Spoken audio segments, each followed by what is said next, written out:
लापता लड़की, trolley bag में लाश और 2400 किलोमीटर की मिस्ट्री। ऐसे खुला सनसनीखेज कत्ल का राज हैरान कर देगी कहानी। तो आज हम देखेंगे बेंगलुरु रिया मर्डर केस। ट्रॉली बैग में लाश के अलावा पुलिस को ऐसी एक भी चीज नहीं मिली थी जिससे लड़की की शिनाख्त हो पाती। बस शुक्र इतना था कि लाश का चेहरा सही सलामत था। यही इस केस का सबसे अहम सुराग बनने वाला था। रिया की लाश नवादा से 2400 किलोमीटर दूर बेंगलुरु में मिली थी। बेंगलुरु में एक रेलवे ब्रिज के नीचे एक लावारिस ट्रॉली बैग मिलता है जिसमें एक लड़की की लाश थी, लेकिन उस बैग में ऐसा कोई सुराग नहीं था जिससे लाश की शिनाख्त की जा सके। हालांकि बैग ठूसी गई लड़की की लाश का चेहरा बिल्कुल साफ था और उस लड़की का वो चेहरा सोशल मीडिया के जरिए बेंगलुरु से 2400 किलोमीटर दूर बिहार के नवादा जिले तक जा पहुंचा, जहां से 15 मई को एक लड़की गायब हो गई थी। 21 मई की सुबह बेंगलुरु के बाहरी इलाके में मौजूद चंदापुरा रेलवे ब्रिज के नीचे नीले रंग का एक ट्रॉली बैग लावारिस हालत में पड़ा था। इस रेलवे के ऊपर मेन रेलवे लाइन है, वहां से बेंगलुरु तक आने जाने वाली तमाम ट्रेनें गुजरती हैं। सुबह का वक्त था, तभी कूड़ा बीनने वाले एक शख्स की नजर इस बैग पर पड़ती है। इस लालच में कि बैग के अंदर कोई कीमती सामान हो, कूड़ा बीनने वाला बैग खोलने की कोशिश करता है, लेकिन बैग उससे खुलता नहीं है। तब वो बैग के ऊपरी सिरे के एक हिस्से को किसी नुकीली चीज से काट देता है। अब जैसे ही बैग के अंदर उसकी नजर पड़ती है, वो चीखता हुआ वहां से भाग जाता है। दरअसल उस बैग के अंदर एक लड़की की ठूसी हुई लाश थी। थोड़ी देर बाद बेंगलुरु के सूर्यनगर पुलिस स्टेशन को एक फोन आता है। फोन करने वाला चंदापुरा रेलवे ब्रिज के नीचे लावारिस पड़े इस बैग और बैग में रखी एक लड़की की लाश की जानकारी देता है। थोड़ी ही देर में पुलिस मौके पर थी। बैग और लाश दोनों की तलाशी ली जाती है, लेकिन पुलिस को मायूसी हाथ लगती है। बैग के अंदर ऐसी एक भी चीज नहीं थी जिससे लड़की की शिनाख्त हो पाती।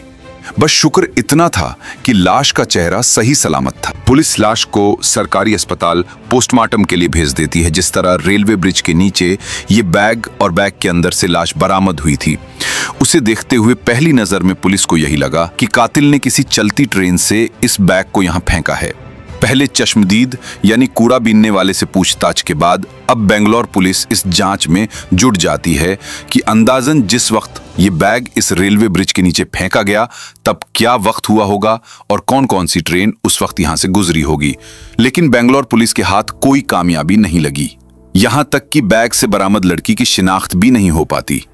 हालांकि तब तक मीडिया और सोशल मीडिया में ये खबर फैल जाती है, बैग के ऊपरी फटे हुए हिस्से से लड़की का चेहरा साफ साफ दिख रहा था। यही चेहरा सोशल मीडिया पर कई जगह इस बैग के साथ दिखाया जाने लगा। बेंगलुरु से लगभग 2400 किलोमीटर दूर बिहार के नवादा जिले के हिसुआ गांव। नवादा के इस हिसुआ गांव से 15 मई को 17 साल की एक लड़की अचानक अपने घर से गायब हो जाती है। घर वाले उसे हर तरफ ढूंढते हैं, पर लड़की का कोई सुराग नहीं मिलता। थक हार कर लड़की के पिता हिसुआ थाने में बेटी की किडनैपिंग की शिकायत दर्ज करा देते हैं। पुलिस शिकायत तो दर्ज कर लेती है, लेकिन निर्मल दास की बेटी का कोई सुराग नहीं मिलता। इसी दौरान अचानक 23 मई को सोशल मीडिया पर बेंगलुरु के लाश वाली बैग की कहानी और तस्वीरें दिखाई जाने लगती हैं। इत्तेफाक से बेंगलुरु में बैग से मिली लड़की की लाश की खबर और तस्वीर सोशल मीडिया के जरिए हिसुआ पुलिस तक पहुंचती है। पुलिस जब बैग से झांकती लड़की की लाश के चेहरे को देखती है तो उसे यकीन हो जाता है कि ये उसी लड़की की लाश हो सकती है जो 15 मई से हिसुआ से गायब है। बेंगलुरु के सूर्यनगर पुलिस स्टेशन से यह कन्फर्म होते ही कि बैग से बरामद लाश निर्मल दास की बेटी की ही है, फौरन हिसुआ पुलिस की एक टीम बेंगलुरु के लिए रवाना हो जाती है। वहां लड़की के पिता अपनी बेटी की लाश की शिनाख्त कर लेते हैं और इस तरह 21 मई को बेंगलुरु के चंदापुर रेलवे ब्रिज के नीचे मिले ट्रॉली बैग और उस बैग से मिली लड़की की शिनाख्त पूरी हो जाती है।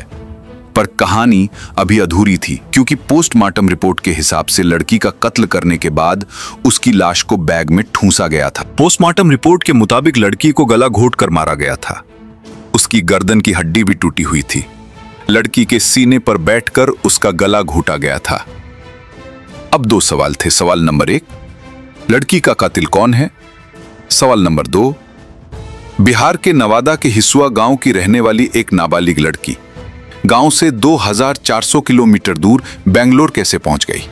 चूंकि लाश बेंगलुरु में मिली थी, और केस बेंगलोर के सूर्यनगर पुलिस स्टेशन में दर्ज था, लिहाजा केस बेंगलोर पुलिस का ही था। लेकिन दूसरी तरफ लड़की की किडनैपिंग का केस बेंगलोर से दूर नवादा के हिसुआहाने में दर्ज हुआ था। लिहाजा अब दोनों राज्यों की पुलिस ने एक दूसरे की मदद से केस को सुलझाने का फैसला किया। लड़की के पिता निर्मल दास ने अपनी शिकायत में यह अंदेशा जताया था कि उनकी बेटी का किडनैप हुआ है और किडनैप करने वाले का नाम आशिक कुमार है। आशिक कुमार हिसुआ के बराबर वाले गांव का रहने वाला है। शादीशुदा आशिक की पत्नी और बच्चे यही नवादा में रहते हैं, जबकि वो खुद बेंगलोर में नौकरी करता है। पुलिस में रिपोर्ट लिखाने के बाद लड़की के पिता निर्मल दास आशिक कुमार के घर भी गए थे, उसकी मां और पत्नी से मिले। अब चूंकि किडनैपिंग की रिपोर्ट नामजद थी, लिहाजा हिसुआ पुलिस ने सबसे पहले आशिक कुमार के गांव में दबिश दी। इत्तेफाक से आशिक कुमार गांव में ही मिल गया। उससे पूछताछ शुरू हुई। पूछताछ खत्म होते होते अब आशिक कुमार के साथ साथ कुल 7 लोग हिसुआ पुलिस की हिरासत में थे। इनमें आशिक के दोस्तों के अलावा बेंगलोर में रहने वाले उसके फूफा फूफी भी शामिल थे। अब तक बेंगलोर पुलिस भी नवादा पहुंच चुकी थी। चूंकि केस बेंगलोर पुलिस का था, लिहाजा सभी आरोपियों को नवादा पुलिस बेंगलोर पुलिस को सौंप देती है। सभी आरोपियों को अब बेंगलोर ले जाया जाता है। पूछताछ के बाद ट्रॉली बैग और बैग से बरामद लड़की के कत्ल की जो कहानी सामने आती है वो कुछ यूं है। आशिक कुमार 3 साल पहले नौकरी के लिए बेंगलुरु गया। बेंगलुरु में उसके फूफा फूफी पहले से ही एक प्राइवेट कंपनी में जॉब कर रहे थे। फूफा ने ही आशिक की नौकरी प्राइवेट कंपनी में लगा दी थी। वो बेंगलुरु में फूफा फूफी के साथ उन्हीं के घर में रहता था। इधर बेंगलुरु जाने से पहले की कहानी यह है कि नाबालिग लड़की के साथ उसकी जान पहचान थी। मई में छुट्टी में आशिक कुमार घर आया, फिर बहला पसला कर नाबालिग लड़की को अपने साथ बेंगलुरु चलने के लिए तैयार कर लिया। इसके बाद 15 मई को आशिक कुमार लड़की के साथ नवादा के हिसुआ गांव से सड़क के रास्ते गया रेलवे स्टेशन पहुंचता है। हिसुआ से गया रेलवे स्टेशन की दूरी करीब 45 किलोमीटर है। गया जंक्शन से दोनों एक ट्रेन में बैठते हैं और कोलकाता पहुंचते हैं। गया से कोलकाता तक की दूरी 483 किलोमीटर है। कोलकाता पहुंचने के बाद आशिक कुमार बेंगलुरु की ट्रेन में सवार हो जाता है। कोलकाता से बेंगलुरु तक की दूरी 1875 किलोमीटर है। इस तरह करीब 2400 किलोमीटर का सफर तय कर आशिक कुमार नाबालिग लड़की को अपने साथ बेंगलुरु ले आता है। बेंगलुरु में वो उसे अपने फूफा फूफी के घर ले जाता है। अब दोनों वहीं साथ रहते हैं। वो 20 मई की तारीख थी। सुबह फूफा फूफी ड्यूटी पर जा चुके थे। घर में आशिक कुमार और नाबालिग लड़की अकेले थे। तभी किसी बात पर दोनों में झगड़ा हो जाता है। इसी झगड़े के दौरान आशिक कुमार उसका गला घोंटने लगता है, उसे जमीन पर पटकता है, फिर उसके सीने पर बैठकर उसका गला घोंट देता है। थोड़ी देर बाद जब उसे एहसास होता है कि वो मर चुकी है, तब वो घबराकर अपने दोस्तों को फोन करता है। वो उन्हें अपने उसी घर में बुलाता है जहां उसने अभी अभी कत्ल किया था, लेकिन दोस्तों को वो कत्ल वाली बात नहीं बताता। जैसे ही दोस्त घर पहुंचते हैं, तब पहली बार वो फर्श पर पड़ी नाबालिग लड़की की लाश देखते हैं। उसके दोस्त घबरा जाते हैं।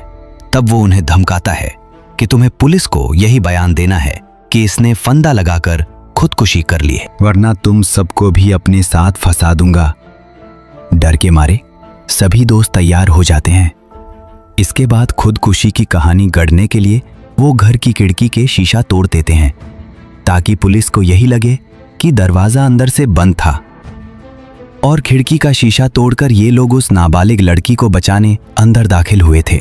पर उन्होंने गलती ये की, खिड़की का शीशा अंदर से तोड़ा, लिहाजा टूटे हुए शीशे बाहर की तरफ गिरे। अगर वो बाहर से तोड़ते तो शीशे अंदर की तरफ गिरते। बाद में जब पुलिस मौके पर गई, तब भी शीशे बाहर ही पड़े मिले। ये इस केस में एक अहम सबूत था। अब शाम हो चुकी थी। फूफा फूफी ड्यूटी से घर लौट चुके थे। लाश अब भी घर में पड़ी थी। आशिक फूफा फूफी को भी धमकाता है। तब पहली बार आशिक के फूफा ही उसे ये सलाह देते हैं कि ये सब छोड़ो और लाश को ले जाकर ऐसी जगह ठिकाने लगा दो कि कभी लाश मिले ही नहीं। इसी के बाद आशिक और उसके दोस्त एक ट्रॉली बैग में नाबालिग लड़की की लाश को पैक करते हैं। फिर आशिक के फूफा ऑनलाइन एक कैब बुक करते हैं। इसके बाद उसी कैब में रात के अंधेरे में आशिक और उसके दोस्त ट्रॉली बैग लेकर चंदापुरा रेलवे ब्रिज के करीब पहुंचते हैं। हालांकि ट्रॉली बैग और फिर यूं सुनसान जगह पर कैब से उतरने पर कैब ड्राइवर को शक तो होता है, पर वो अपना किराया लेकर निकल जाता है। इसके बाद मौका देखते ही इस बैग को आशिक और उसके दोस्त चंदापुरा रेलवे ब्रिज के नीचे ठीक किसी जगह फेंक कर चले जाते हैं। फिर अगले दिन यानी 21 मई की सुबह बेंगलुरु पुलिस तक इस बैग और बैग में बंद लाश की खबर पहुंचती है और इस तरह 2400 किमी लंबी खूनी साजिश अपने अंजाम तक पहुंचती है। मरने वाली लड़की का नाम रिया था। ऐसे ही वीडियो के लिए फाइनल कॉल केसबुक चैनल को लाइक, शेयर और सब्सक्राइब करें।